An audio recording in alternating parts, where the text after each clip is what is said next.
That right there, that was The Game and Kanye West with Easy. I'm waiting on that Game album to drop. Heard Kanye's producing on there. I want to say Hit Boy's producing on there. So I'm excited to see what The Game Boy is is going bringing. fucking crazy. Bananas. He get producer of the year. He got Nas his first Grammy. Ain't that crazy? Crazy. All these years, Nas finally won a Grammy off King Disease. Crazy. 1 and 2. I don't know if he and got he did two. Magic. I'm saying Hit Boy did production for King Disease 1 and 2 and Magic. You're right. Yep. Back to back classes. 2 of them in the same year. Shorty's working. Producer of the year. You're right. He definitely deserved that. That man getting it on all different levels. And recently a lot of conversation been coming up on this Kanye documentary, Jeen Yuhs. I feel like we've all checked it out. Man, really great documentary. For sure. And I will say the ill talk topic for today is pretty much, I was watching this documentary, and then I noticed how Chicago industry has not changed since, watching this documentary, like seeing it on the screen. It just hit me like, damn, just me, my personal opinion. I'm like, I haven't seen it changed since then. So I'm just bringing the question up to everyone. Have you all seen a change in the Chicago industry at all? That's like who's really breaking records out here. Since everybody said they was a part of the Kanye West campaign. Ooh. That's all you hear. Everybody was a part of the Kanye West campain. I didn't see one in this documentary. Damn. Damn, bro. Ooh, shit. I ain't see none of that in the Kanye West campaign. In this documentary, I ain't see no Kanye West campaign in there from the city. I saw a few rappers in there. A few rappers I saw is rappers I don't even see no more. You know what I mean? Yeah. People that was around him daily, every day when he was in the city. From the time he moved to New York, you don't see those people either. You know what I mean? Still see Ryan Fest. I mean, no. I'm saying like people in those videos, like you don't see like. Oh, gotcha. Like yeah. Like the homie house with the 2 braids, like them niggas, like. But you don't see those who like. What I'm trying to say is people that be saying they was a part of Kanye West growing up. They was there when he was starting rapping and shit like that. Like you don't see them. You know what I mean? And you don't see him around those people no more. Like people like we hear the rumors like, when we be out, I was a part of Kanye West, this and that and the third. We helped Kanye. We did this, we did that. But then you see these documentaries and y'all niggas wasn't around him. Y'all wasn't even there when he went to New York. When he was struggling. You know what I mean? Like, where is it at? You know what I mean? That's my thing is somebody lying. Yeah, I mean, do you see any? No, I don't see a change. You don't see no change? I don't see no change. I mean, I do see a change with platforms like ours and other platforms that's out here moving and grooving and providing for the culture. I see a change within that. But as far as radio stations and DJs and shit like that, like the only people that was doing something for the city was Chicago One. You know what I mean? That's from the documentaries. That's all I saw. I would say Timbuktu as well. Timbuktu before his passing. Yeah, exactly. Timbuktu, he motivated me. He definitely with Go Hill Radio. Shit, big shout out to DJ Timbuktu. But I mean, Pretty Rod, you got any take on this? We're changing the Chicago industry.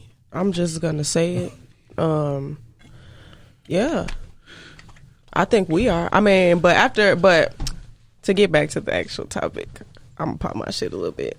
But I definitely think that it's kind of crazy that you said that, because when I watched it, I was thinking the same thing. Like, honestly, the Chicago music industry hasn't advanced much, but I do think like with platforms like ours and a few other platforms, like the city is moving in the right direction. But like at the end of the day, like it takes time to build any type of strong foundation, So, I mean, that's only 20 years ago. You know what I'm saying? If it's been a whole 20 years. 30, almost 40. Kanye? Well, I'm just going off of, even Twista was before Kanye.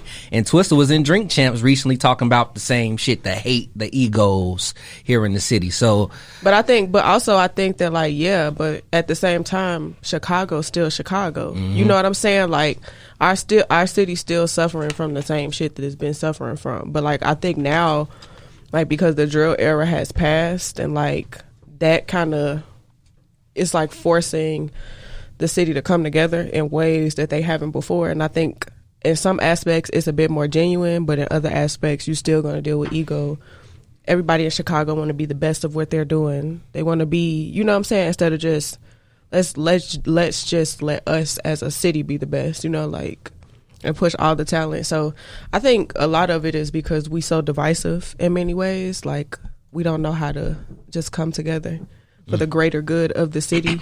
Again, it's a battle of egos. Everybody wants to be on top instead of us just rising to the top together. Like, people so busy trying to step on each other to get to the top, when we could probably get there faster if we just hold hands, link up, and do what we need to do. Do what we need to do. So yeah. I said what I said. We're changing the industry.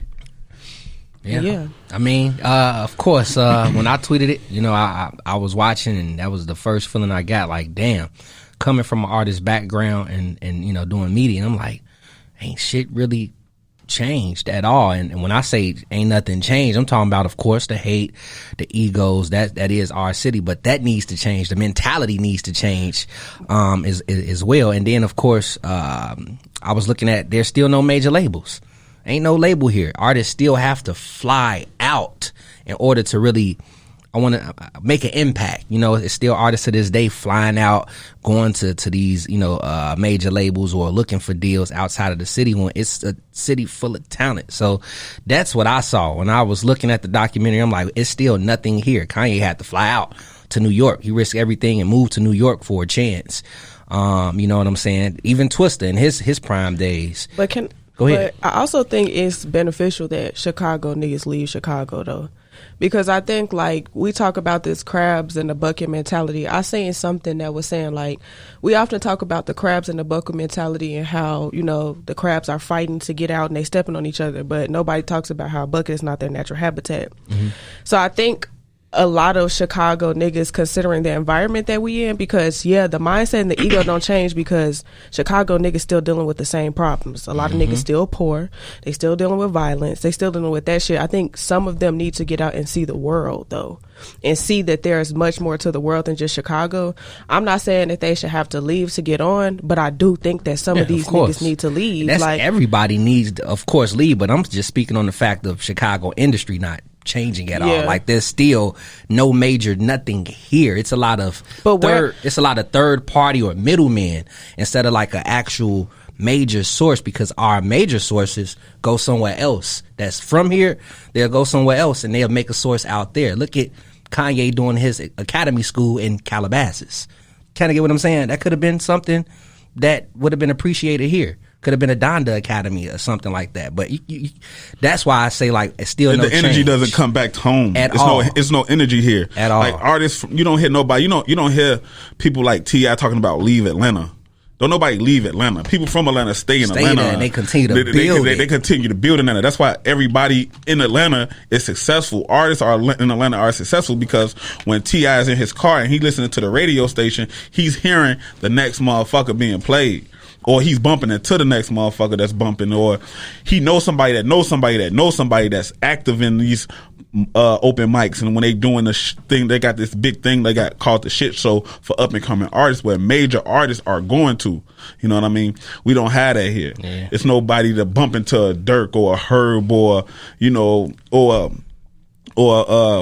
because of real life, though. Like, yeah, but it's still not it's still no way they can come. They not in tune with what's going on. Can't no artist from Sosa don't know Keith don't know what's going on in Chicago as far as music wise until they already done made it. You know what I mean? Polo G, not outside of where he from, he don't know who's popping. You know what I mean? Know that, though. You got a point. We don't know that. You know, I fuck with Polo G and his people, so I ain't gonna let you say that. Listen, I'm not saying they giving an example. I'm saying in order for him to catch it, they already up probably 10,000 views and followers already. Mm-hmm. The they biggest, not, if that's the case, they not. You don't see them. Oh man, this nigga right here. Let's give us an example. Kid Breeze or Joel Q, a nigga like Joel Q haven't came across none of their radars yet. Yeah. And Joel Q been working for so long. If in order to catch a nigga like Joel Q, you have to be here to feel that energy. You have to really know somebody that really knows somebody to get that vibe from off of them. That's what I'm saying. You know what I mean? And I will say, you know, if you know, to just say on a positive note, change is definitely starting. You know, it's shifting. Yeah. Change is shifting, and you know, platforms are coming together. You see a lot more platforms popping up to help spotlight a lot more creatives. Did you raise your hand? Yeah, I'm sorry. I was like, oh, because I'm like, oh, that made me think of something. I got something to say, but I didn't want to interrupt. You know, you got a lot. She showed it like we was in class. What the fuck? You got a lot more platforms. I'm You so know, sorry. I didn't want to interrupt, but I'm like, oh, I got something to say. And I mean, but you know, at the end of the day, in order to really change the Chicago music industry, which is an industry filled with all types of talent, it starts with the mentality and just bringing that energy back. So that's why I feel like, you know, at the end of the day, ain't shit changed. And Can Genius, I say one more thing? Go ahead. And Genius showed I think that there's a lot of other forces at B working against that, though. Like, we got to think Chicago's a very political place. Like, they don't even want black people or we don't have no hip hop venues, and I don't necessarily think that's because of us. I think it's because the city don't want that shit. Like, I think a lot of what we're talking about is not necessarily just mindset. It's not just, oh, these people not tapped in. It's that the fact that the city at B, Chicago, the people that are higher than us, they're not giving us the space because they're scared of it. Like, I think it's more political than it is social in a sense of mindset, in a sense of who's here and who's not. Like, think about how it's hard for us to find a hip hop venue. Think about how many rock venues we've been in. They're not meant for black people in hip hop. But think about how they won't let certain artists perform in the city. You get what I'm saying? So I think politically they won't, but at the same time, you know, there is venues around that is servicing hip hop. There are, but I'm talking about on a big scale, Biko. I'm talking about how we can name all of the rock venues in Chicago, and then think about when there is a hip hop venue that opens up. Even if we talk about black owned businesses, they shut the shit down. They find a reason. You got white folks complaining, all type of stuff. So again, I get what you're saying, and it's very valid. Two things could be true at once. But I think a lot of the part of why we don't have an industry here is because the city, the politics is working against us. And I said what I said. Look, if they working against us, we need to work together. Yep, exactly. And I agree with that. And that's the crazy part that hasn't changed since the Kanye Genius documentary. Since Kanye was started, since Twister, since Do or Die. Common, Crucial Conflict, Common, but like it's so many. It's the greats, same shit, so and it's like, greats. damn, 20 years later, everybody that came through and did their thing, and we don't have a venue, not one venue. We don't even have a record label. Cadillac Records was the last record label here. I mean, we got independent labels, but you're right. Yeah. It's still, like I said, it's still like middleman. Like, we need. I mean, even if and Shauna, though, we can't forget Shauna. Can't forget Shauna at all, definitely. And so it's like you said, if people were to come together, and that's what I put down too. It's more compete outside of collaborate. If it was more collaborations, I feel like shit would definitely change. Like the goofy nigga in the Kanye West documentary that was smiling in Kanye West's face and then at the venue, and then you dissed him. You a goofy. You a fucking goofy, dog. Like, how you gonna? And then you claiming your man's. Then you tried to fucking put sugar on it. Like, no, we didn't. If I was Kanye, open hand slapped. I would have gave him the smack down. I would have been smack with the spit on phone, because that was disrespectful. You just laughed in my face like 5 hours ago, and gave me my flowers, and then you get up to WGCI and you just fucking shit on me, man.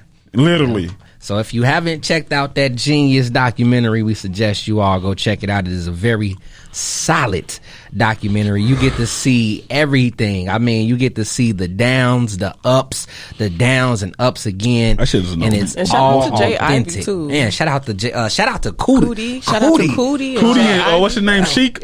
Man, I don't know how to pronounce it, but shout out to those guys. Shout out to those guys, because they did they fucking thing. And they, like, Cootie literally took his life and just changed it. My man went from Channel Zero to, being a comedian, to shutting all that down to film this man's life. That takes a lot. That takes a lot. I would love to interview everybody from Channel Zero.